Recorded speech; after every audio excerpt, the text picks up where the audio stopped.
Hello, everyone. Welcome to Project Greenfleet, Building a Sustainable Future with Biomass.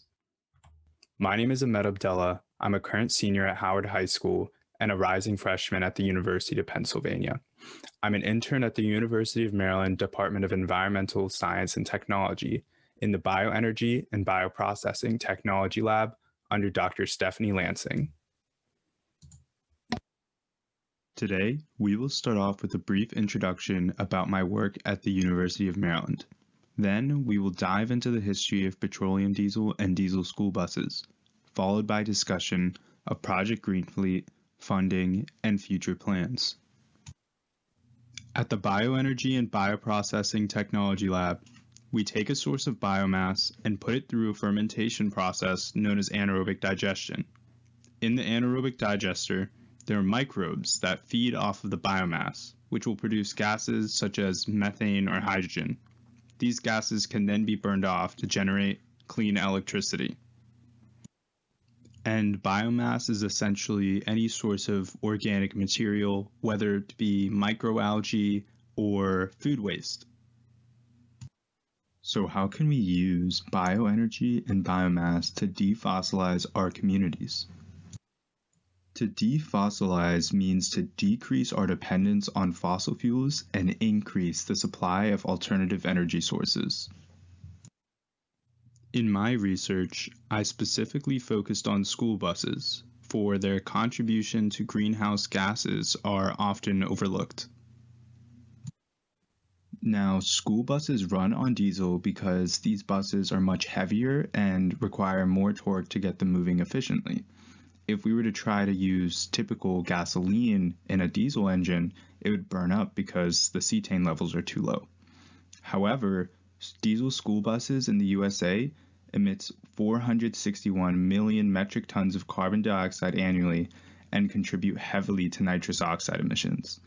These nitrous oxide emissions, when combined with molecules in the atmosphere, create particulate matter. So these particulates have various ecological effects. They lead to impaired visibility, and they also adversely affect plant growth due to dealing devastating damage to soil, structure, and property. Now, these effects can drastically affect crop production and threaten many plant species. Diesel and particulate matter can cause various health effects. Diesel may in fact be carcinogenic, meaning that it has the potential to cause cancer.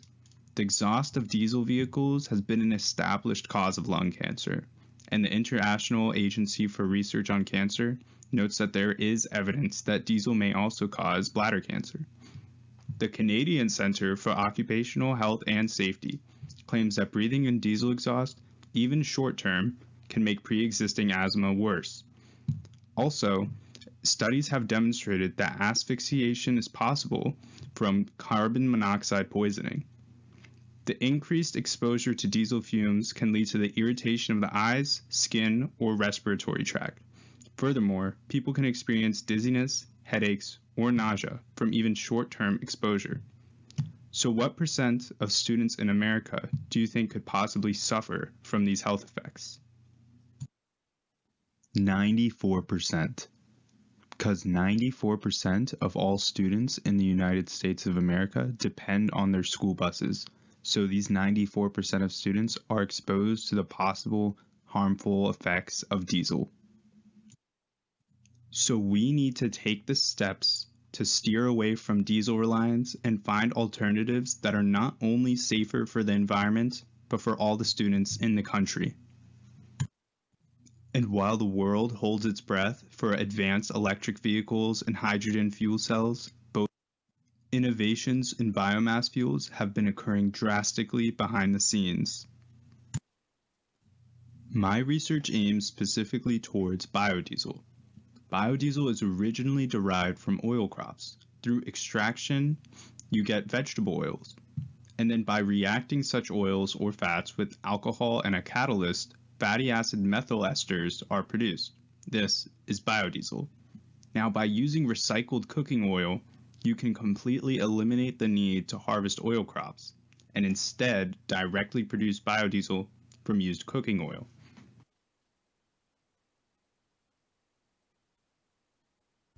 Now, typically, incorporating biodiesel is very easy due to its flexibility. Biodiesel and petrodiesel can be blended at virtually any rate, with the most common being 20% biodiesel blended with 80% petrodiesel, known as B20, or 5% biodiesel blended with 95% petrodiesel, B5. This allows for superior versatility in a diesel fleet based on the fleet's size, funding, and location. However, there are more complications when trying to use B100, which is pure biodiesel. First, there are many misconceptions when it comes to using 100% biodiesel. To the dismay of contrary belief, performance is not compromised in biodiesel systems. A 3.5-year study conducted by the U.S. Department of Energy in 1998 revealed that using biodiesel causes a minimal fluctuation in fuel economy. Also, numerous studies indicate that biodiesel offers the same torque, horsepower, and haulage as standard petroleum diesel. There are, however, some issues regarding the gel production in cold weather and how biodiesel still emits some carbon dioxide. So, to overcome the gel production problem, the bus fleet aims to use Optimus Technologies' dual fuel tank system. Essentially, there are going to be two tanks, one with petroleum diesel and one with pure biodiesel. During the cold months, the bus will primarily run on the petrodiesel at first to warm up the biodiesel tank, thus preventing gel production. After this short period of time, the bus will run solely on the biodiesel. The conversion costs around $12,000 to $15,000. Now, when it comes to addressing the carbon dioxide emission problems, we can take another look at the biodiesel cycle. So if you take a look at the arrow, the bus will produce some carbon dioxide after burning off biodiesel. However, not only is this much less than what would be produced from petrodiesel, but it's actually recycled during the biodiesel cycle. Now, this whole process is dubbed carbon neutral because the carbon that is emitted from the tailpipe offsets the carbon being used by the oil crops to generate more biodiesel. Now, this whole process creates a balance and a harmonic nature of the use of biodiesel and its production. Biodiesel offers many advantages as an automotive fuel. There's increased lubricity, which is the ability to reduce engine wear caused by friction. Also, due to the higher cetane reading of biodiesel, there is less engine knocking, which is better for the vehicle's health. Furthermore, there are fewer particulates in the atmosphere due to the reduction in carbon dioxide and nitrous oxide emissions. So we will now dive into my specific case study for Howard County, Maryland, and the effectiveness of biodiesel in the Howard County public school system. So now we are going to dive into my study that analyzes the effectiveness of biodiesel use in the Howard County public school system. In my study, the 2019 to 2020 Howard County bus trip summary was referenced to calculate the daily path of 4 buses in Howard County. I used maps to determine the shortest path to each bus stop. I then assumed that each bus followed the same route in the afternoon, so I multiplied this distance by 2. Then, I multiplied this by 180 since there are 180 days of school. Then, to get the estimated yearly petrodiesel fuel consumption, I got that school buses fare an average fuel economy of approximately 4 to 8 miles per gallon. Assuming the majority of school buses faced highway and suburban driving conditions, an estimated 6 miles per gallon is assumed for determining the gallons of fuel needed per year. I divided the distance traveled by 6 to get this number. Then, by multiplying this number by 1.1, you can get the yearly biodiesel consumption due to the minor loss of fuel economy.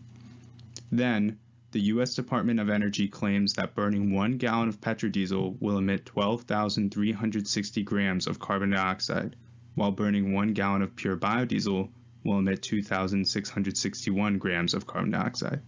Using this, I calculated the carbon dioxide emissions while using diesel fuel and biodiesel. The result was a 76.42% decrease in carbon dioxide emissions by using biodiesel. But what about technologies that promise a 100% reduction in carbon dioxide emissions? Electric vehicles. Now, there are many problems with electric vehicles, the first being increased cost up to $400,000 for each bus. Another big problem revolves around the fluctuating battery supply and demand due to the scarcity of resources such as cobalt that are required to create the batteries. So for Howard County, would it be better or worse to use electric vehicles? Now the answer is that it will actually be worse to use electric vehicles. And this is due to the fact that there is a lie behind zero emissions. We've all seen the electric vehicles that make the big bold claims that says zero emissions. Now this is actually a lie. And this is due to the fact that the electricity that comes to provide the electric vehicle with power can come from fossil fuels. If we look at a breakdown of electricity sources in the United States, you can see that 49.61% of electricity comes from coal. Less than 10% of electricity comes from renewable sources of energy, excluding nuclear. Therefore, the electricity that powers many electric vehicles in the United States still comes from fossil fuels. Here on the 2018 Howard County Carbon Footprint Report, we can see that the major providers of electricity are BGE, WGL Energy, and Potomac Edison. So let's dive into each of these companies' environmental information report to see where Howard County's electricity really comes from. So here is the BGE report from 2019, and as you can see, natural gas, nuclear, coal, and oil make up 94.36% of BGE's electricity. So only 5.61% of electricity comes from renewable energy sources. This is a big red flag when it comes to using electric buses in Howard County, for just the first supplier's electricity comes mostly from fossil fuels. Now, taking a look at WGL's energy report from 2019, it is slightly better than BGE, but the two columns we're interested in is the systems mix and the large commercial mix, where still a majority of the electricity comes from non-renewable sources. With Potomac Edison, 64% of electricity comes from coal or natural gas, but there is significantly more zero carbon electricity generation. If other energy providers follow a similar pattern, electric vehicle use in Howard County will become much more viable sometime in the future. Now, in Howard County, the goal is to reach zero emissions by 2050. So, we have a lot of work to do. Now, let's see where Howard County gets its electricity from. So assuming that Howard County could get a hold of 100% renewable electricity, the Thomas experiment aims to determine whether or not it would be a better investment than biodiesel. In the Thomas experiment, it is simulated that Howard County Public School System was given $1.2 million to invest in either new school buses, 100% biodiesel Optimus conversions, or electric buses. So this experiment assumes that a normal bus emits 14,000 pounds of carbon dioxide per year.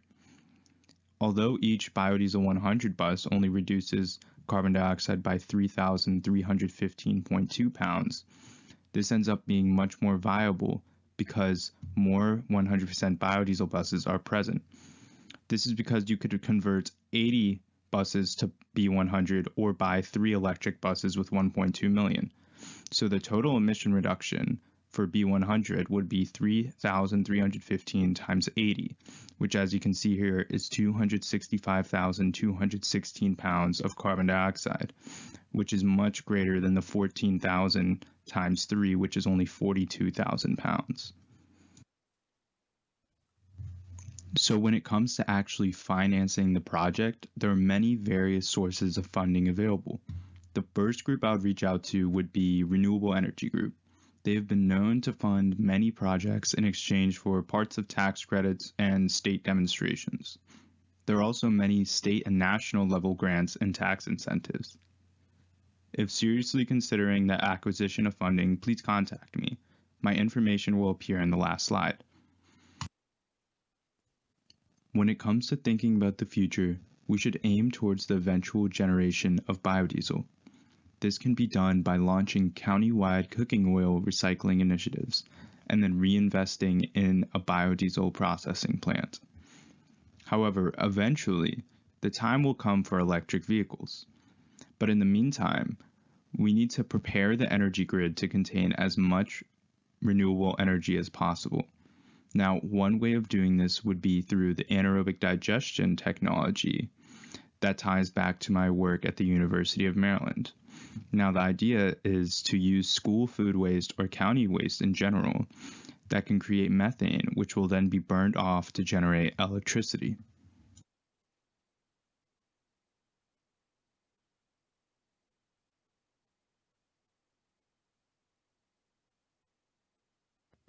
So right here is my contact information. So please feel free to email me or give me a call if you either had a question about the presentation or we're actually looking into implementing the findings into a project.